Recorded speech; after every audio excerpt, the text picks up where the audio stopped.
Welcome everyone to the Red Lounge. I am your host Rick Redmond, and we are finally back with some Madden NFL 17 for your Los Angeles Rams. Well, it has been a while since I posted, and I do apologize. Stuff comes up, gets a little bit busy with work and everything like that. You know how it is, but I am back, and I'm going to start putting up a little bit more videos now to continue this series just for your viewing pleasure. So, from the last time we talked, we won a Super Bowl. Hey, yay for us. So on our first season, we won the Super Bowl against the Cincinnati Bengals. So now, here's the next big obstacle and the big step. We're going to go ahead into the off-season, one of the most exciting times of the football year, especially with new places, new faces. We don't know who's going to go where. So before we get into that, we're going to go and take a look at our team. So you look at this list that I'm about to show you right now. These are our free agents that we will not, I repeat, we will not be re-signing.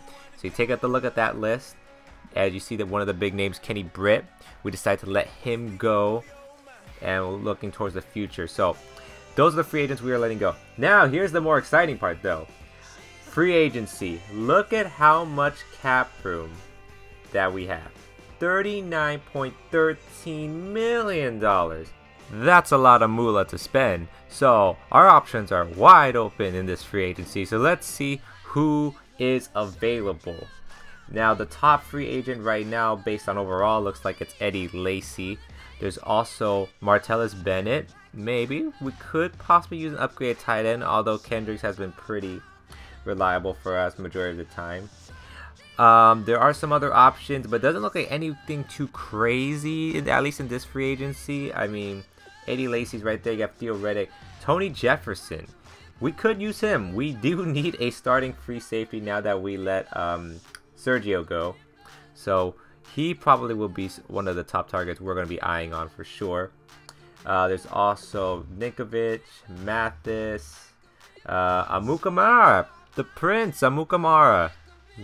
We definitely could use a top corner, and since we let Trumaine Johnson go, he could definitely be an option. So we're going to go ahead and start offering some contracts to the people we're interested in. So we try to offer Tony Jefferson, and they do go by a point system this year, and based on the contract we offer, we're basically in second in the running for him. So, not sure if we're going to totally get him, but just in case we don't, there is a second option we're going to go after, and it's J.J. Wilcox. He's the second best free safety on the market.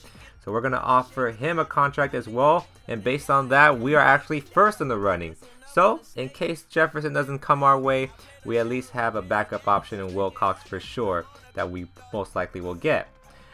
I also take a look at the roster. We also need a starting right guard. So, to upgrade that, we're going to go ahead and get Earl Watford, 79 overall. And then based on the points, looks like we barely just outbeat Cleveland and Denver for him. So, unless Cleveland and Denver raise their offer, we most likely will get him. Now, to the top corner, and one of the top free agents that we're going to be going after, Prince Amukamara. His skills, based on the stats, look pretty good. I was iffy on some of this stuff, which almost made me consider not signing him. But you know what? We got a lot of money to spend. Why not use it? So we're going to go ahead and offer Prince Amukamara a contract. And his is an interesting one.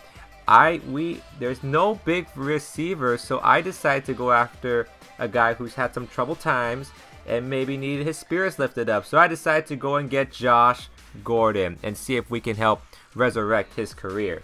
Because as you know, in real life, he's having some hard, troubled times. And we go back and sim the day and look at these offers we got. So Gordon accepted, Amukamara accepted. We also got a center in Jensen, and Wilcox accepted. Watford accepted as well. So the only two people that declined us were Jefferson and the other guy, I forgot his name. Oh, and that's right, I also offered one for Micah Hyde. But anyways, so 5 people, we got new signees. We also decided to need a backup quarterback. And hey, this might shock some people, but you know what? If we're going to help one former Cleveland Brown resurrect his career, why not help another one? Let's go ahead And I know this might become as skepticism, but you know what? We'll give him a 1-year deal. Come on, let's give him a chance. We're going to give Johnny Football, Johnny Manziel, a chance. And we're going to go ahead and sign him as our backup. So 2 former Cleveland Browns, 2 troubled souls, 2 troubled guys who haven't had the best in their careers, at least in their personal and professional life. We're now going to see if we can help them out. So we offer Johnny Manziel a contract, and he gladly accepted. We also need a new kicker, so we also got Nick Folk as well. So those are going to be pretty much all the free agents we have. Oh, we also got defensive tackle McClendon. So he will be our 3rd defensive tackle right behind Donald. And I think Easley, I believe. So yeah. Anyways, now we're going to start ahead with the NFL draft. Now, as you know from last year, the Rams did trade away most of their draft picks to get the #1 pick, Jared Goff. So we don't have a lot of picks to work with. However, I did make a trade, I think, early in the season that at least helped us get a 1st-round draft pick. It's just going to be in the really, really late 1st-round draft pick. As you see, the Giants, their 1st pick, they decided to pick a left tackle. So if we scroll down, we're going to go all the way down to 31. Because we at least were able to land somewhere in the 1st round. So we're going to go ahead and skim all the way down to our pick. So now we are on the clock, and we are going to go ahead and take a look at what's left on the draft board. Now, top priority looking in, I was going to say either receiver or corner. But because we already got our top free agent corner signed, we're going to go ahead and look at possibly receiver. There was this tight end that caught my interest for a second, but we already drafted Higbee last year, so we're not going to go into that. Benji Terrain looks like to be the best available wide receiver. The combine report shows that he's pretty good, and he's got that A- spectacular catch, B+ in catching traffic, and B in catching. So that's actually not too shabby. So he most likely will be one of the top things we'll most likely be going for. There was also Antonio Crowder. Like I said, I was thinking about corner, considering he was projected the late 1st round, while the other guys were projected early 2nd round. Because usually, if you go by talent, it actually works out better. So in the end, though, we decided to get Benji Terrain. It did say we reached a little bit, but considering the options we had at receiver, he's a 76 overall, so that's not too bad. His stats actually look pretty impressive for a rookie, so I actually do not mind this at all, especially since there were no big name receivers on the free agent market. So we'll decide to go ahead and draft him. So now, all the way now down to the 4th round was going to be our next available pick, so we didn't get the pick for quite a while. And I was looking at running backs. Now, even though, yes, we do have Todd Gurley, we also do have Benny Cunningham. We do need a 3rd running back, and just somebody who can just be a pass catching type of running back for those 3rd down situations. So I decided to go ahead and try to draft a running back. Now, I don't know if my pick got in, so that might have got messed up. We'll figure that out later in the video. Now, on the next selection, in the 5th round, we decided to go with a right outside linebacker, and this was probably one of our better picks of the draft, Cameron Winters. And it says we made an excellent pick. We drafted him at 136, and he was ranked at number 50 in true talent. So actually not too bad of a pick right there. He'll most likely won't start because we do have Ayers, I believe. But he will definitely could be in a future starting role sometime soon.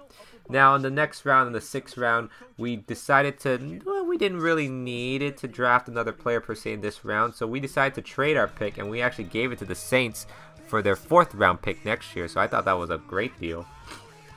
And then in the final round, round 7, Mr. Irrelevant, as you'd call it, we decided to get defensive tackle Carlos Barton. He's only a 63 overall, but it was considered a good pick anyways, and we needed a 4th defensive tackle.